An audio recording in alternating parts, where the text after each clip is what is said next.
네, 안녕하세요. 책 읽어주는 꿀잠 DJ입니다. 잘 지내셨죠?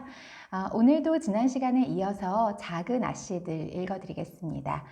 중간에 제가 몇 챕터를 조금 스킵하기는 했는데 어떤 내용이 있었냐면 로리하고 작은 아씨들이 점점 더 친해지는 그런 과정이 그려지고 있어요.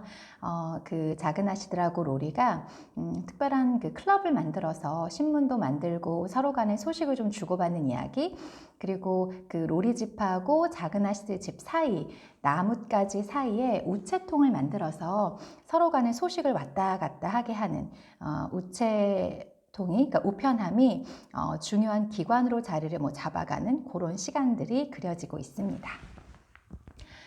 오늘은 11챕터 읽어드릴게요. 챕터 11, 실험. 6월 1일, 그러니까 바로 내일 왕들이 바닷가로 떠나면 난 자유야. 방학이 자그마치 석 달이야. 어떻게 보내면 좋을까? 이거는 지금 매그의 대사인데요. 여기에서 왕들이 누구냐면 이 매그가 킹신의 가족을 위해서 가정교사로 일하고 있었잖아요. 그래서 그 킹신의 가족을 왕들이라고 일컬었다고 지금 옴기니가 적고 있습니다. 어느 무더운 날, 집으로 돌아온 매그가 평소답지 않게 기진맥진해서 소파에 누워있는 조를 보고 외쳤다. 베스는 먼지가 뽀얗게 앉은 조의 장화를 벗기고 있었고 에이미는 언니를 위해 레모네이드를 만들고 있었다. 대고모님은 오늘 떠나셨어. 그 생각만 하면 너무 신나. 같이 가자고 하실까봐 얼마나 불안했게. 그랬으면 어쩔 수 없이 따라가야 했을지도 몰라. 하지만 알다시피 플럼필드는 교회 마당처럼 시끌벅적하잖아. 그 북새통 소굴에 들어가느니 차라리 양해를 구했을 거야. 노인네를 보내버리는 게 얼마나 힘들었는지 몰라. 나한테 말을 걸 때마다 겁이 더럭 나지 뭐야? 빨리 그 자리를 벗어나고 싶어서 서둘러 일을 해치우는 날 보고 싹싹하다고 생각하셔서 나 없이는 못 가겠다고 하실까봐 얼마나 걱정이 되전지. 대고모님이 마차에 탈 때까지 내가 얼마나 떨었는지 모를 거야. 거기다 마차가 막 출발하려는데 대고모님이 머리를 불쑥 내밀며 조시핀? 이거 좀 이라고 하시는 걸 듣고는 어찌나 놀랐는지 제정신이 아니었다니까. 그 다음은 듣지도 못했어. 뒤돌아서서 도망쳐 버렸으니까. 정말이야. 그대로 도망쳤다니까. 모퉁이를 돌고 나서야 비로소 안심이 되는 거 있지? 조가 말했다. 가엾은 조 언니. 현관에 들어서는 걸 보니까 곰한테 쫓기는 사람 표정인 거 있지? 베스가 엄마처럼 언니의 발을 주물러주며 말했다. 마치 대고모님은 전형적인 퉁퉁마디 같아. 안 그래? 심각한 표정으로 레모네이드를 맛보며 에이미가 말했다. 퉁퉁마디는 해초의 일종이야. 그게 아니라 흡혈귀겠지. 하지만 아무려면 어때? 날씨가 너무 더워서 따질 힘도 없어. 조가 투덜거렸다. 방학 동안 뭘 할 건데? 에이미가 슬쩍 화제를 바꿔 질문을 던졌다. 아무 일도 하지 않고 잠만 잘 거야. 겨울 내내 일찍 일어나서 다른 사람들을 위해 내 시간들을 바쳐야 했어. 그러니까 이제는 충분히 휴식을 취하면서 마음껏 즐길래. 흔들의자에 파묻혀 있던 매그가 대답했다. 그런 따분한 생활은 내 체질에 맞지 않아. 그동안 난 열심히 책을 모아왔어. 이제부터는 늙은 사과나무 가지에 걸터 앉아 책을 읽으면서 내 빛나는 시간들을 느긋하게 즐길 참이야. 물론 딱히 설마 종달이라고 말하려는 건 아니겠지? 에이미가 샘파이어를 지적한 데 대한 안가품으로 응수했다. 나이팅게일이라고 말하려던 참이었어. 로리하고 말이지. 그게 합당하고 적절하거든. 걘 휘파람 새니까. 베스 언니, 우리도 당분간 공부하지 말고 언니들처럼 하루 종일 놀면서 쉬자. 에이미가 제안했다. 엄마가 그래도 괜찮다고 하시면 그렇게 하지 뭐. 난 새 노래를 배우고 싶어. 여름 동안 인형들도 고쳐줘야 하고 다들 부상이 아주 심한 데다 옷도 엉망이거든. 그래도 돼요, 엄마? 자매들이 엄마 자리라고 부르는 곳에 앉아 바느질을 하고 있는 마치 부인 쪽을 바라보며 매그가 물었다. 일주일 동안 실험해보면서 어떤 결과가 나올지 두고 보자꾸나. 아마 토요일 밤쯤 되면 놀기만 하고 아무 일도 안 하는 게 일만 하고 전혀 놀지 못하는 것만큼이나 나쁘다는 걸 알게 될 거다. 아니요, 그런 일은 없을 거예요. 보나마나 아주 즐거울 거예요. 매그가 흐뭇한 표정을 지으며 말했다. 자, 우리 건배합시다. 내 친구이자 짝패인 세어리 캠프의 표현대로 즐거움은 영원하고 일할 필요는 없기를. 조가 레모네이드가 담긴 잔을 치켜들며 소리쳤다.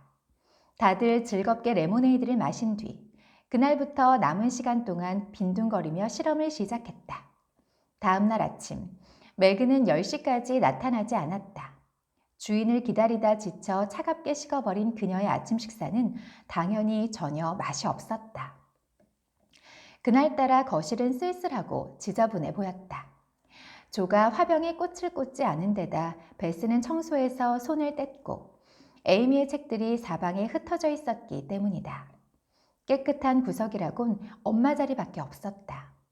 매그는 평소와 다름없어 보이는 그 자리에 앉아 아무 생각 없이 책을 읽으며 월급으로 예쁜 여름옷을 장만하는 상상을 했다. 조는 오전 나절은 로리와 함께 강에서 보내고 오후에는 사과나무에 올라가 넓고 넓은 세상이라는 책을 읽으며 질질 짰다. 베스는 커다란 옷장의 내용물을 모조리 꺼내 뒤적거리기 시작했지만 반도 못하고 지쳐서는 살림을 뒤죽박죽으로 섞어놓은 채 설거지를 안 해도 된다는 사실에 기뻐하며 피아노를 치러 나가버렸다. 에이미는 정자를 깨끗이 청소한 다음 자기 옷 중에서 제일 좋은 흰색 원피스를 꺼내 입고 곱슬머리를 매만지고는 인동 덩굴 아래 앉아 있었다. 그러고는 누군가 지나가다 저 젊은 화가가 누구냐고 물어봐 주길 바라며 그림을 그렸다. 호기심이 강한 장님거미 한 마리를 제외하고는 자기 그림에 관심을 나타내는 사람이 아무도 나타나지 않자 에이미는 화구를 챙겨 들고 집으로 향했다. 그러나 도중에 소나기를 만나는 바람에 집에 돌아왔을 때는 온몸이 흠뻑 젖어버렸다. 차 마시는 시간이 되자 자매들은 모두 한자리에 모여 각자의 실험 결과를 비교하며 유달리 긴 하루이긴 했지만 즐겁게 보냈다는 데 동의했다. 오후에 쇼핑을 하러 나갔던 매그는 파란색 모슬린을 사와 재단을 하다가 때가 잘 안 빠지는 천이라는 사실을 발견하고는 기분이 언짢아졌다. 조는 뱃놀이를 하다가 콧등을 태운 데다 책을 너무 많이 읽어서 머리가 몹시 아팠다. 베스는 옷장을 어질러 놓아서 걱정이 됐을 뿐만 아니라 서너 곡을 한꺼번에 배우느라 애를 먹었다. 에이미는 제일 좋은 옷이 엉망이 된 데 대해 무척이나 한탄하고 있었다. 그도 그럴 것이 케이티 브라운이 다음 주에 파티를 열 예정이었기 때문이다. 이제 에이미도 플로라 맥플린 집처럼 입을 게 하나도 없는 처지가 되고 말았다. 그러나 이 정도쯤은 아직 참을 수 있었다. 자매들은 실험이 잘 되어가고 있다며 어머니를 안심시켰다. 어머니는 아무 말 없이 미소를 짓더니 해나의 도움을 받아 딸들이 팽개쳐둔 일들을 처리하며 가사를 돌보았다. 휴식을 취하며 마음껏 즐기는데도 이상하고 불편한 느낌이 들다니 정말 알 수 없는 일이었다. 시간이 지날수록 하루하루는 점점 길어져만 갔다. 날씨마저 변덕스러워 다들 안절부절 못했으며 사탄은 사탄대로 게으른 손들을 알아보고는 못된 장난질을 쳐댔다. 매그는 바느질감을 꺼내 한동안 거기에 열중하다가 그래도 시간이 남아돌자 모패신의 집에서 본 최신 유행 스타일로 개조한다며 가위질을 하다 그만 옷을 망가뜨리고 말았다. 조는 눈알이 빠질 정도로 책을 읽다가 나중에는 책이라면 넌더리를 했다. 어찌나 짜증을 부려대는지 성격이 좋은 로리마저 그녀와 다툴 정도였다. 그리하여 기분이 가라앉을 대로 가라앉은 조는 차라리 마치 대고모를 따라갈 걸 그랬다는 생각마저 하게 되었다. 이에 비해 베스는 아주 잘 지냈다. 일을 하지 않고 놀기만 해도 된다는 걸 잊어버리고는 이전 생활로 돌아갔기 때문이다. 그러나 주변의 이상한 분위기 때문에 조신하고 차분한 그녀도 자기도 모르는 사이에 거기에 휩쓸리곤 했다. 언젠가는 불쌍한 조애나를 흔들어대며 도깨비라고 말하기도 했다. 소일거리가 그리 많지 않은 에이미는 넷 중에서 가장 힘들어했다. 언니들이 혼자 알아서 놀라며 팽개쳐두자 에이미는 어린 여자아이가 똑똑하고 진지한 것도 큰 짐이라는 걸 깨달았다. 인형은 싫고 동화책은 유치하고 그렇다고 하루 종일 그림을 그릴 수도 없는 노릇이었다. 그리고 제대로 준비되지 않은 상태에서는 차 마시는 모임도 소풍도 흥이 나지 않았다. 좋은 집에 착한 언니들만 있고 거기다 여행까지 갈 수 있다면 여름이 정말 즐거울 텐데. 하지만 이기적인 새 언니들과 다 자란 사내아이랑 하루 종일 집에 있어야 하다니. 정말 너무 지겨워. 처음에는 신이 났지만 며칠이 지나자 짜증스럽고 권태로워진 멜러프로프 양이 불평을 했다. 아무도 실험이 지겹다는 걸 인정하려 하지 않았지만 금요일 밤이 되자 한 주가 거의 끝나간다는 사실에 다들 기뻐하는 눈치였다. 유머 감각이 뛰어난 마치 부인은 교훈을 좀 더 마음속 깊이 새기도록 해야겠다는 생각을 하며 적당한 기회를 봐서 실험을 끝내기로 했다. 그래서 해나에게 하루 동안 휴가를 주고는 딸들이 이번 놀이를 최대한 즐기도록 내버려 두었다. 다음 날인 토요일 아침에 자매들이 눈을 떠보니 부엌 아궁이는 꺼져 있고 식탁에는 아침 식사도 차려져 있지 않은 데다 어머니도 보이지 않았다. 맙소사, 도대체 무슨 일이람?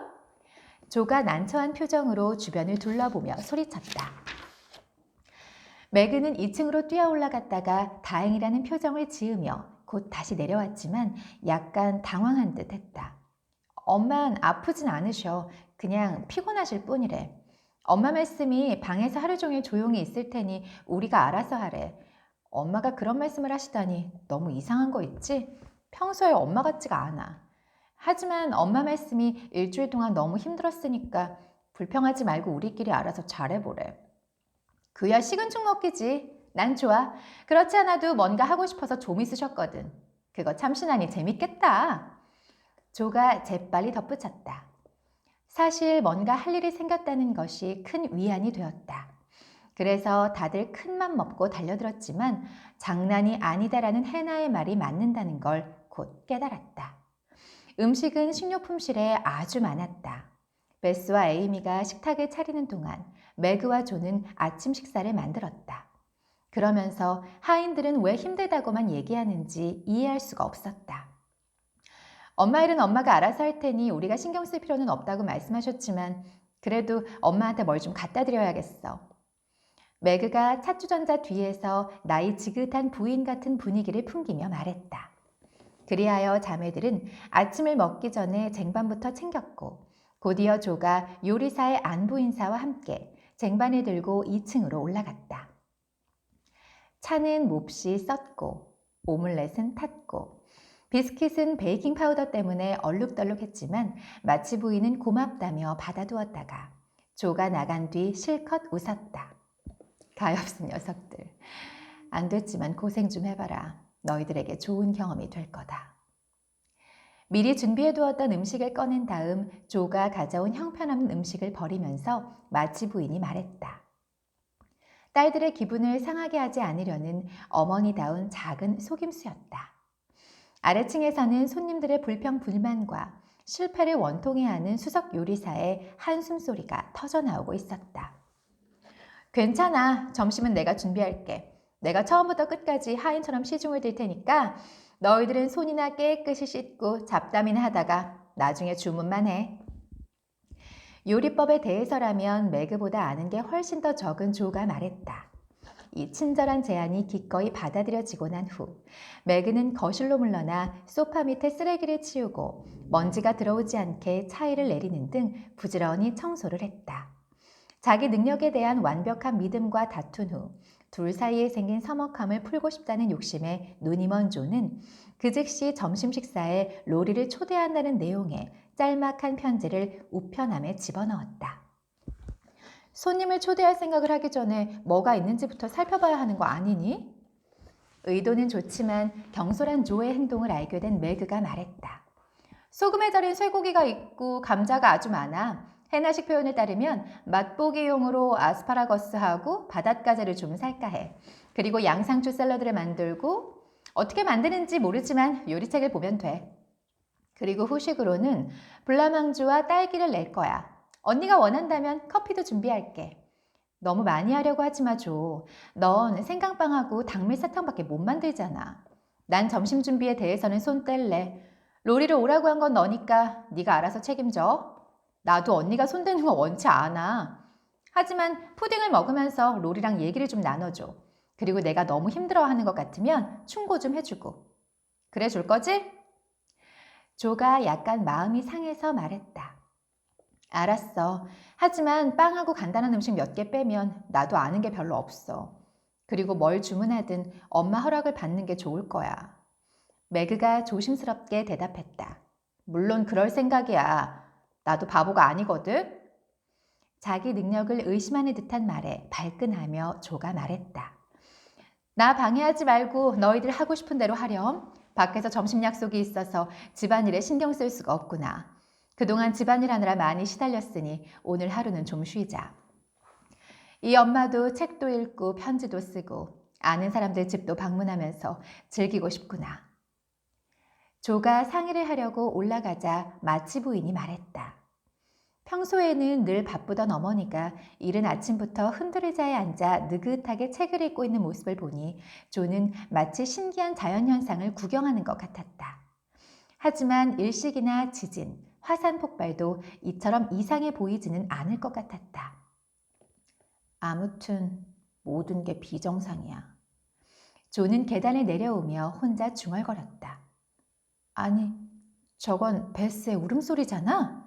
베스가 오는 걸 보니 이 집이 뭔가 잘못된 게 분명해. 에이미가 괴롭혀서 저러고 있는 거라면 가서 혼을 내줘야지. 조가 몹시 심란한 마음으로 서둘러 거실로 내려와 보니 베스가 새장 안에 죽어있는 핍을 보며 흐느껴 울고 있었다. 먹이를 달라는 듯 작은 발톱을 애처롭게 벌리고 있는 걸 보니 아무래도 굶어 죽은 모양이었다. 내 잘못이야. 핍을 까맣게 잊고 있었어. 새장을 보니까 씨 한 톨, 물 한 방울 없지 뭐야. 핍, 핍. 어쩌면 내가 너한테 이렇게 잔인하게 굴 수가 있니? 베스가 불쌍한 카나리아를 꺼내 되살리려 애쓰며 소리쳤다. 조가 반쯤 감긴 핍의 눈을 들여다본 다음 작은 가슴에도 귀를 대보았지만 핍의 몸은 차갑게 식은 채 벌써 뻣뻣하게 굳어 있었다. 조는 고개를 흔들며 베스에게 관으로 쓸 도미노 상자를 내밀었다. 오븐에 넣어봐. 몸을 따뜻하게 해주면 살아날지도 모르잖아. 에이미가 희망 어린 목소리로 말했다. 굶은 것도 안 됐는데 태우기까지 할 순 없어. 이제 핍은 죽었어. 수의를 만들어 입혀서 잘 묻어줄 거야. 그리고 두 번 다시는 새를 키우지 않을 거야. 핍, 난 새를 키울 자격이 없는 사람이야. 베스가 카나리아를 손에 쥔 채 바닥에 쭈그리고 앉아 중얼거렸다. 장례식은 오늘 오후에 하자. 우리 모두 참석할게. 그러니 이제 울지 마, 베스. 어떻게 된 게 이번 주엔 제대로 되는 일이 하나도 없지? 그 중에서도 이 실험의 최대 희생자는 핍이야. 수의를 만들고 내가 준 상자에 눕혀. 식사 후에 멋지게 장례식을 치르자. 이렇게 말하면서 조는 벌써부터 장례식을 떠맡은 것 같은 기분이 들었다. 베스를 위로하는 일은 다른 사람들에게 맡기고 조는 괜히 주눅이 들게 만드는 부엌으로 향했다. 조는 일단 앞치마를 두른 뒤 설거지를 하기 위해 그릇들을 모으다 불이 없다는 걸 발견했다. 일거리가 하나 더 늘었군. 조는 화덕 뚜껑을 열어젖힌 후 장작을 들쑤시며 투덜거렸다. 다시 불을 붙이는 데 성공한 조는 물이 끓는 동안 시장에 다녀와야겠다고 생각했다. 그래도 조금 걸었더니 활기가 되살아났다. 조는 너무 어린 바닷가재 한 마리와 너무 많이 자란 늙은 아스파라거스, 시금털털한 딸기 두 상자를 산 뒤 정말 잘 샀다고 뿌듯해하며 다시 터벅터벅 걸어서 집으로 돌아왔다. 재료들을 손질하고 나자 점심때가 다 됐다. 때마침 아궁이의 불도 빨갛게 달아올랐다. 한편 매그는 해나가 준비해두고 간 반죽을 다시 부풀리기 위해 반죽 냄비를 화덕에 올려놓고는 그 사실을 까맣게 잊은 채 거실에서 셀리 가디너를 접대하고 있었다. 그때 갑자기 문이 벌컥 열리면서 밀가루를 뒤집어 쓴 채 머리가 엉망이 된 조가 소리치며 나타났다. 냄비가 넘칠 정도로 반죽이 부풀어 오르면 된 거 아니야? 셀리는 웃기 시작했지만 매그가 고개를 끄덕이며 눈썹을 있는 대로 치켜세우자 조는 다시 불이 나게 부엌으로 들어가 서둘러서 시큼한 빵을 오븐에 집어넣었다. 커피 한 잔 마시고요.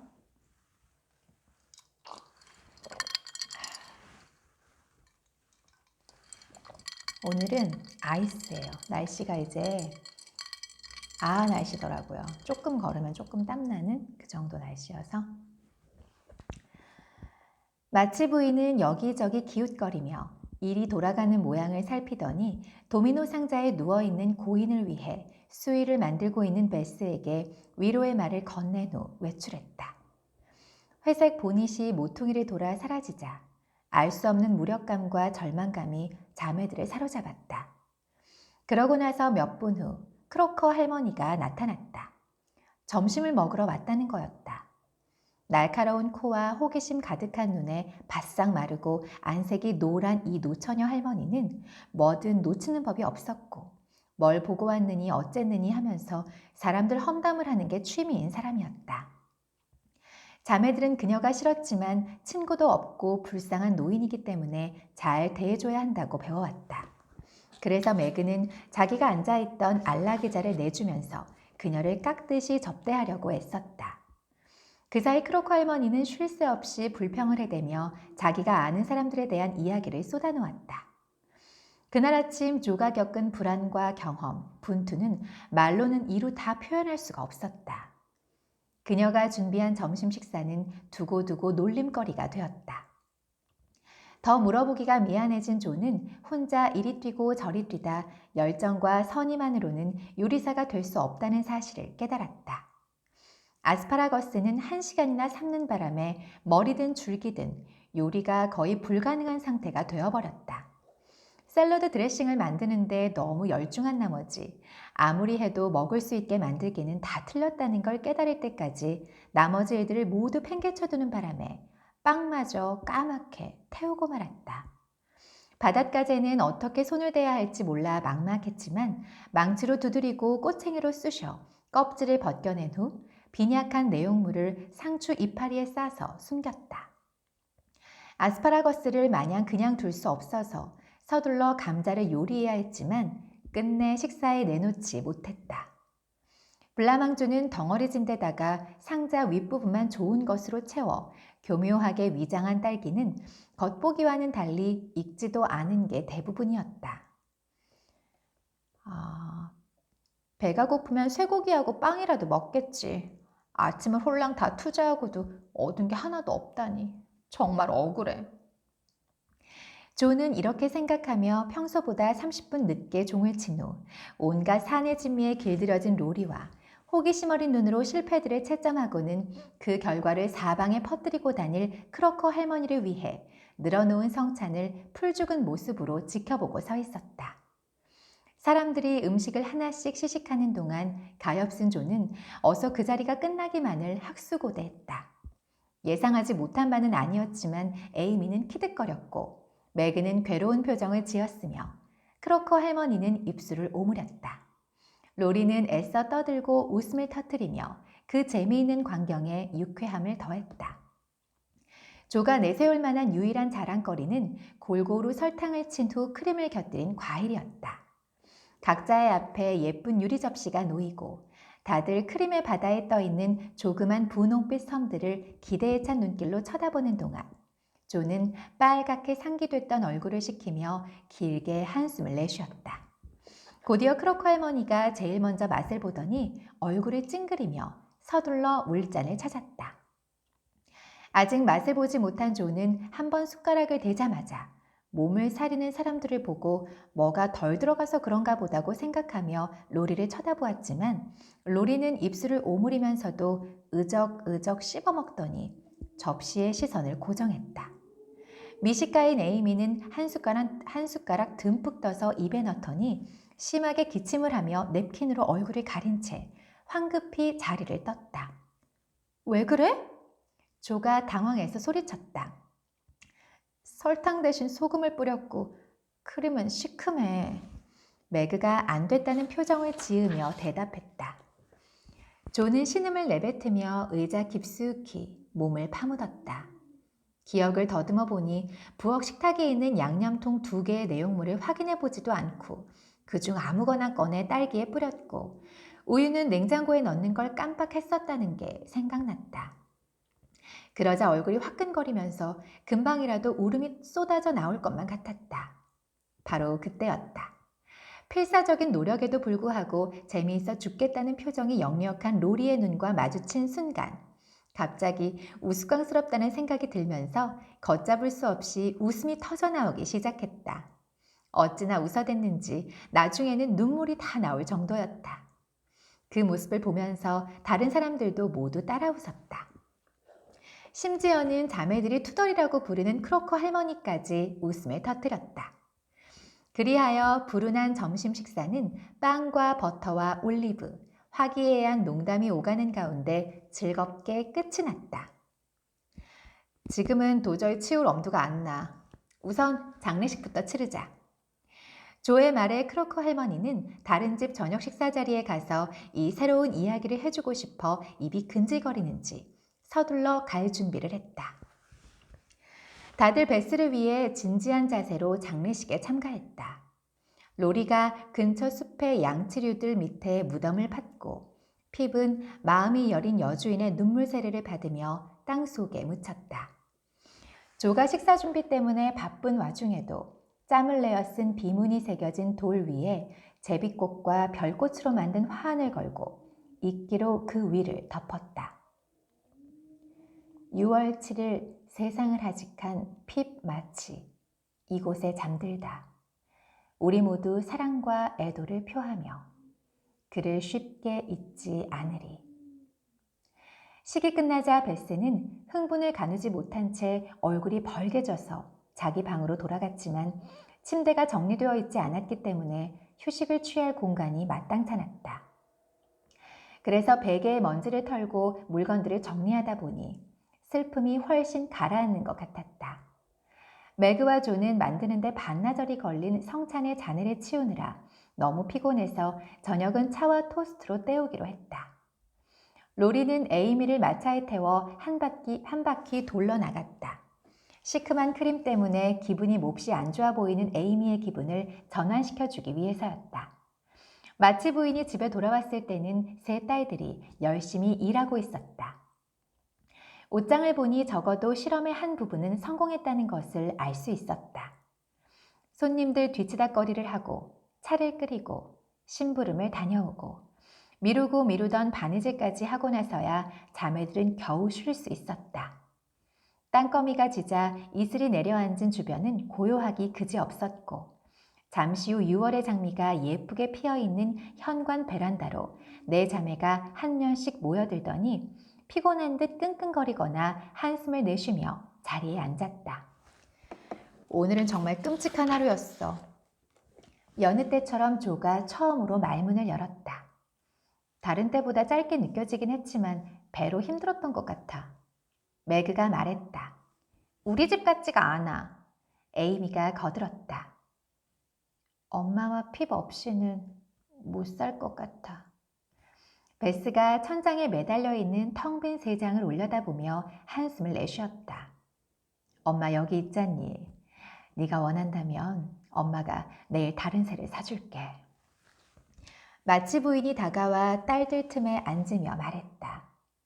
자매들이야 그럴 만한 충분한 이유가 있었지만 왠지 마치 부인도 모처럼의 휴가가 그다지 즐겁지 않았다는 듯한 표정이었다. 이제 실험에 만족하니? 아니면 일주일 더 필요하니? 마치 부인이 물었다. 베스는 어머니 품에 안기다시피 매달려 있었고 다른 자매들도 환한 얼굴로 꽃이 태양을 향해 고개를 내밀듯 어머니 쪽을 쳐다보고 있었다. 전 필요 없어요. 조가 단호한 목소리로 외쳤다. 저도요. 나머지 자매들도 합창을 하듯 다 같이 소리쳤다.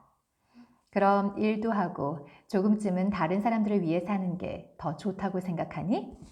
할 일 없이 빈둥거려 보니까 남는 게 하나도 없어요. 이젠 너무 지겨워요. 아무래도 사람은 뭔가 보람 있는 일을 하며 살아야 하나 봐요.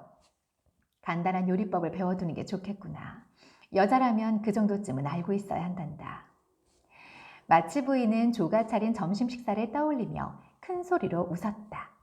도중에 크로커 할머니를 만나 자초지종을 들어서 그 일에 대해 훤히 알고 있었던 것이다. 우리가 어떻게 하나 보려고 일부러 모든 걸 맡겨두고 나가신 거죠? 하루 종일 의심을 떨쳐버릴 수 없었던 매그가 소리쳤다. 그래, 자기한테 맡겨진 일을 소홀히 할 경우 다들 불편을 겪게 된다는 걸 깨닫게 해주고 싶어서 그랬던 거란다. 엄마하고 해나가 너희들 일을 하는 동안 너희들은 아주 잘 지내더구나. 하지만 난 너희들이 그다지 행복하거나 즐겁진 않았을 거라고 생각한다. 그래서 너희들에게 교훈도 줄 겸 모든 사람이 자기 자신만 생각할 때 어떤 일이 일어나는지 보여주기로 했던 거란다. 서로 도와가며 살고 매일매일 할 일이 있고 그래서 휴가를 더욱 소중하게 느끼고 우리 모두에게 편안하고 즐거운 가정을 만들기 위해 조금씩 양보하고 참는 게 훨씬 더 즐겁지 않니? 맞아요. 자매들이 한 목소리로 외쳤다. 그럼 너희들의 작은 짐을 다시 짊어지도록 하렴. 때로 무겁게 느껴지기도 하겠지만 그렇기 때문에 너희들에게 도움이 되는 거란다.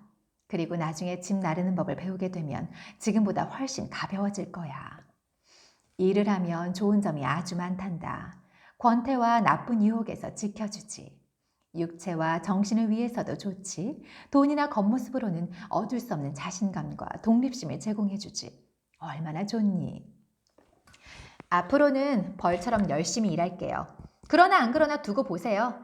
이번 휴가 동안 요리법을 배워서 다음에 손님들에게 식사를 대접할 땐 꼭 성공하고 말겠어요. 조가 말했다. 엄마 대신 제가 아빠를 위해 셔츠를 만들게요. 바느질을 좋아하진 않지만 그 정도는 할 수 있을 것 같아요. 제 옷은 그만하면 충분하니까 제 걸 만드느라 법석을 떠는 것보다는 그 편이 훨씬 나을 것 같아요. 매그가 말했다. 전 매일 공부할게요. 음악과 인형의 시간을 너무 낭비하지 않을게요. 전 머리가 별로 좋지 않으니까 놀지 말고 열심히 공부해야 하거든요. 베스의 결심이었다. 전 단추구멍 만드는 걸 배우고 단어 실력을 기르는 데 신경 쓸게요. 언니들에게 자극을 받은 에이미가 단단히 결심한 듯 힘주어 이야기했다. 모두들 대견하다. 실험 결과가 이렇게 만족스러우니 다시 반복할 필요는 없을 것 같구나. 하지만 너무 한쪽으로 치우쳐서 노예처럼 일만 하진 말거라. 일하는 것도 중요하지만 노는 것도 중요하단다. 하루하루를 보람차고 즐겁게 보내렴. 그렇게 일과 놀이를 잘 조화시키면서 살면 시간의 소중함을 이해하게 될 거야. 그래야 젊은 시절을 즐겁게 보낼 수 있고 나이가 들어서도 후회를 덜하게 되지. 난 너희들이 가난하더라도 아름다운 인생을 살았으면 좋겠구나. 명심할게요, 엄마. 그리고 자매들은 그렇게 했다. 네, 11챕터 실험 여기까지입니다. 들어주셔서 감사해요.